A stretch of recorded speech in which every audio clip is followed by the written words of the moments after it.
Здравствуйте! Старые черно-белые кадры 50-х годов обладают какой-то особой магией. Сегодня такое кино считается раритетным. Своего рода это живая вечная классика. В золотом фонде нашего центра есть настоящие сокровища. Например, кинокартина «Лена-река», снятая студией научно-популярных фильмов. Чем же интересен и уникален этот фильм сейчас современному зрителю? Во-первых, черно-белый фильм несет в себе яркую идеологическую окраску. После войны советское документальное кино пристально изучает жизнь в стране. Это период восстановления народного хозяйства СССР. Документалисты создают кинообразы всех союзных республик. Это своеобразный отчет о достижении субъектов. А фильм «Лена-река» – это правдивое и яркое повествование о суровой природе Севера. Во-вторых, фильм «Лена-река» – это своеобразный тревел-дневник. Именно так бы сейчас назвали современным языком эту картину. Фильм начинается с кадров Байкала. На западных склонах Байкальского хребта берет начало одна из величайших рек мира – Лена.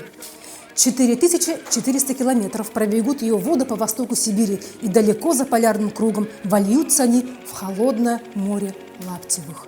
В верховье Лены неширокая, тихая, извивается река по таежным просторам. Здесь мы видим поселок Качуга. Отсюда начинается судоходство по Лене, Великая Ленская водная магистраль.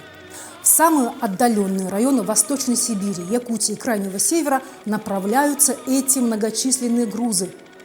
Протекает Лена через страну гористую, покрытую дремучими лесами, а по берегам протянулась тайга, богатая зверем и птицей. Таким почти сказочным эпистолярным языком описывали Лену старинные русские путешественники. Особый шарм фильма придает музыкальное сопровождение картины.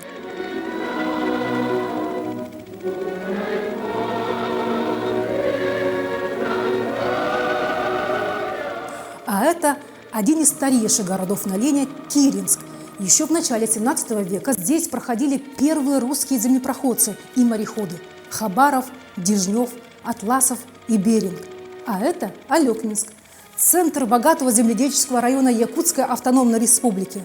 На этих кадрах Якутии предстает не как суровый край, где 60-градусные морозы и зима длится 8 месяцев, а динамично развивающийся регион, где колхозники республики вместе с учеными выращивали урожай пшеницы, ячменя и ржи. Новейшая техника – сельхозбригады.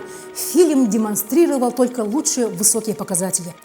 А заканчивается фильм нашим якутским брендом. Ленские столбы. Веками создавали их искусные зодчие. Мороз и солнце, вода и ветер.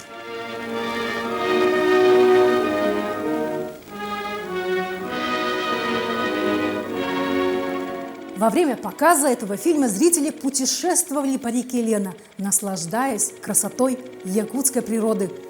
Фильм «Река Лена» отличается правдивостью, эмоциональной выразительностью. В этом большая заслуга съемочной бригады, которые отсняли для нас такие исторические кадры. Данный фильм был снят как учебный и остается в истории киносъемок о Якутии как имеющий краеведческую ценность, эстетически созданный материал. Это была рубрика «История в кадрах». Изучайте историю вместе с нами. Это интересно.